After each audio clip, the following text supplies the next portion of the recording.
Suwa naman tari, may gagmay ko nga, hipon na binili doon sa Tiangge. Sahog natin, lagyan natin ng Knorr cubes, pakuluin.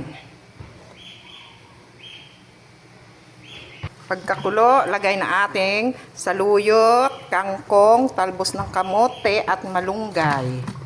Uy, may gulay na ako ulit. Laswang walang kamatayan. Yan, luto na ang ating laswa.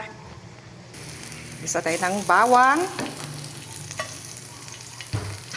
Yan. Tayo ng bawang. Tagay ang hipon. Maliit yan. Hilabos lang yan. Yan ang ating hilabos na hipon. Maliliit siya pero masarap yan.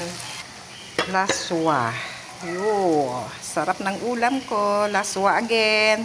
Luto na ang ating dinner. Laswa at hilabos na hipon na maliliit. Kain na po.